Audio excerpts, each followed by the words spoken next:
It started as an ordinary Saturday morning. I had just finished a long overnight shift at the precinct and was relishing my first day off in over a week. Sleep deprived but eager to unwind, I stopped by a local cafe near my neighborhood, still in my gym clothes, to grab a much needed cup of coffee. The place was busy, but the line moved quickly. I ordered a large black coffee, exchanged a few pleasantries with the barista, and stepped outside to sip it slowly, letting the warmth ease some of the tension in my shoulders. It was a quiet, tree-lined street, part of a suburban community where everyone seemed to know everyone else. The sun had just begun to rise, casting a golden hue across the sidewalks. I leaned against a low brick wall outside the cafe, scrolling through emails on my phone and enjoying the peaceful start to the day. That was when I noticed a boy, maybe around 16, approaching with an awkward sort of swagger that could only be described as entitled. He wore a hoodie with a private school logo and held a phone in his hand like it was a badge of honor. He stopped right in front of me and pointed to my coffee. "Hey," he said, "is that a caramel oat latte?" "No," I replied, puzzled. "It's just black coffee." "Well, whatever.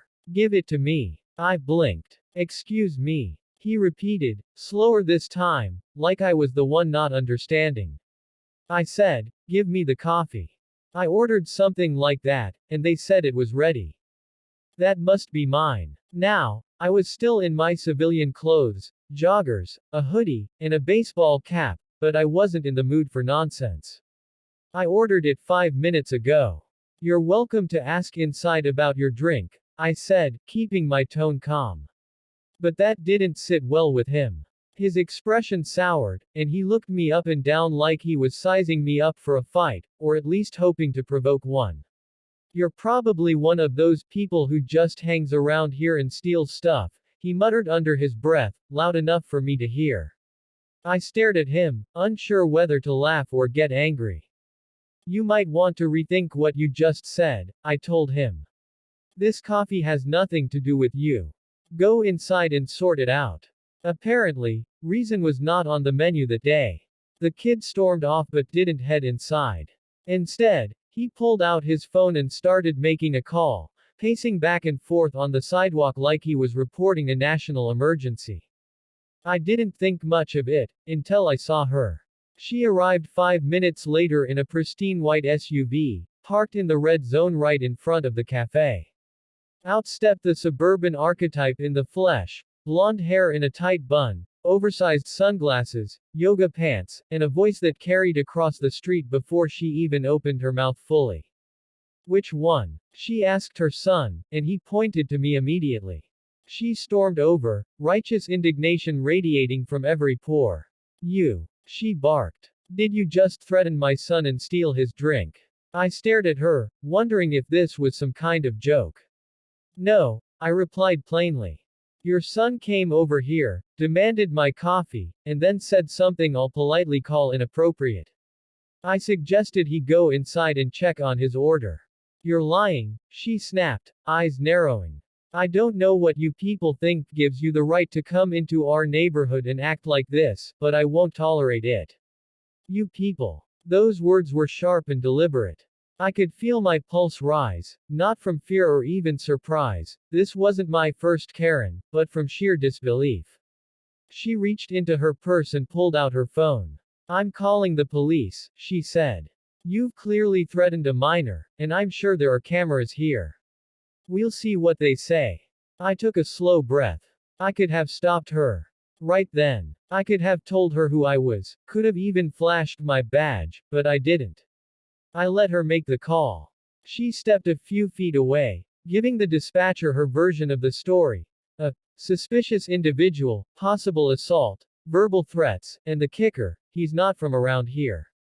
I stood there and sipped my coffee. Within minutes, 2 squad cars arrived, lights flashing, drawing the attention of cafe patrons and early morning dog walkers alike. The officers stepped out, hands resting near their belts, scanning the situation. Karen immediately went into character. Tears welled up. "On cue, I'm sure," and she threw her arms around one of the officers.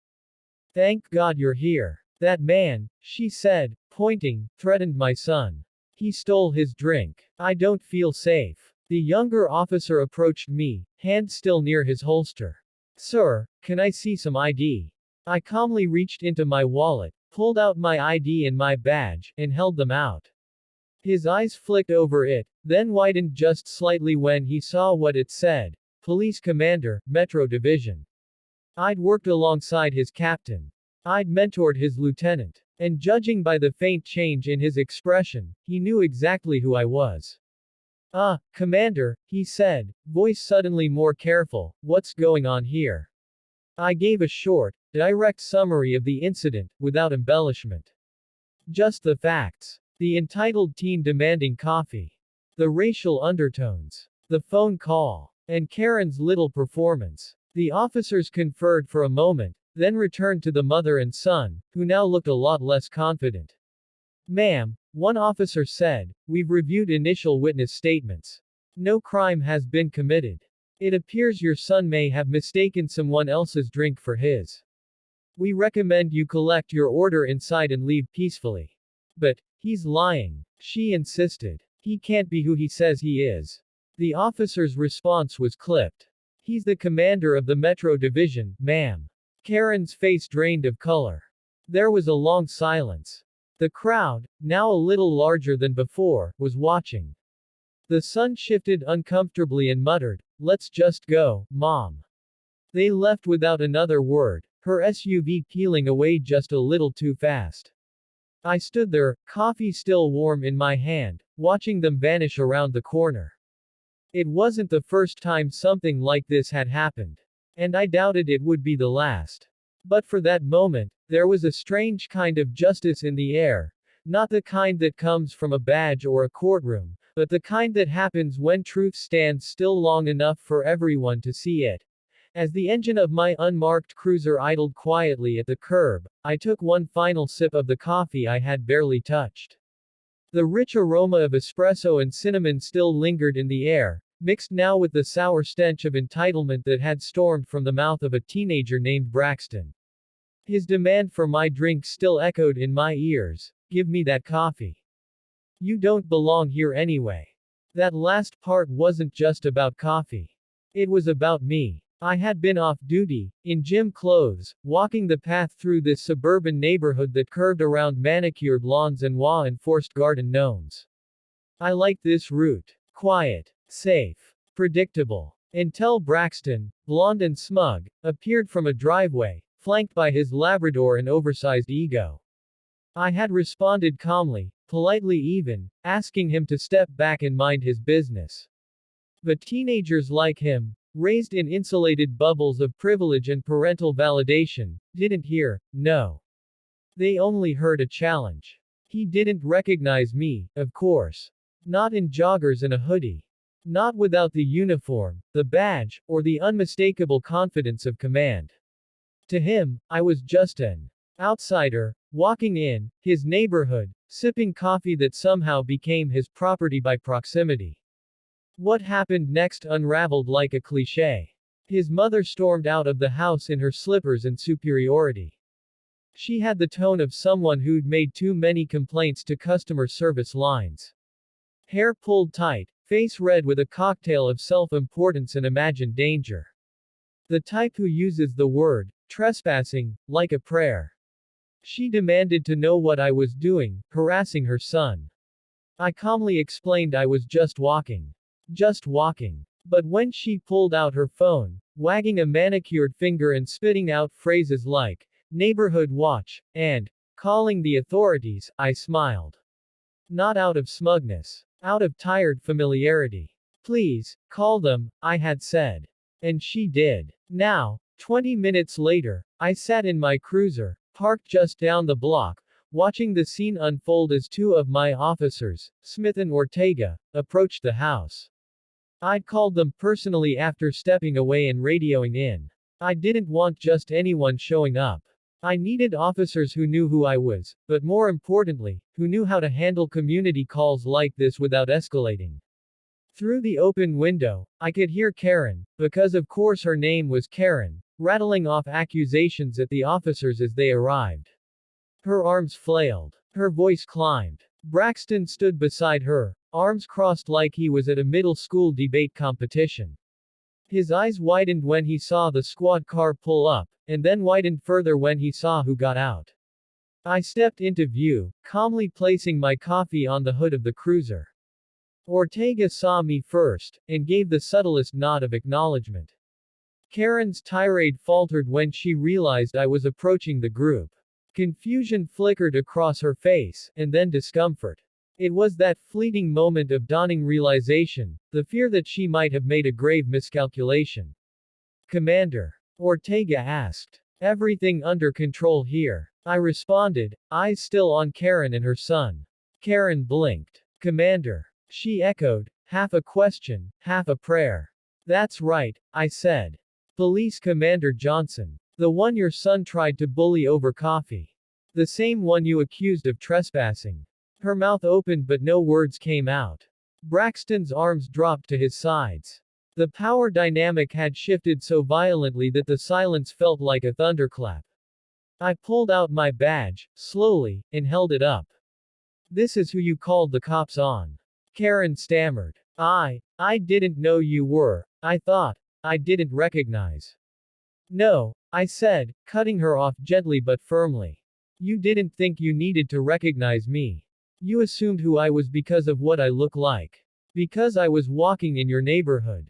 With a coffee. Smith took a subtle step back, sensing that this was no longer a routine call, but something deeper. Something personal. Karen tried again. You have to understand, we've had incidents lately. Strangers walking around, and we just want to keep the neighborhood safe. Safe for who? I asked. Safe from who? I walk this neighborhood all the time. I live 2 miles from here. And no one's ever called the police on me before. Until today. When your son demanded my coffee like it was owed to him. And when I said no, your first instinct was to call the police. She looked at the ground, cheeks now flushed with something other than anger. Braxton muttered something under his breath, but I caught it. This is stupid. I turned to him. What's stupid is assuming you can treat people however you want and hide behind your mom when things get real. What's stupid is thinking your entitlement means anything in the real world. He didn't respond. He wasn't used to being held accountable by anyone other than his soccer coach.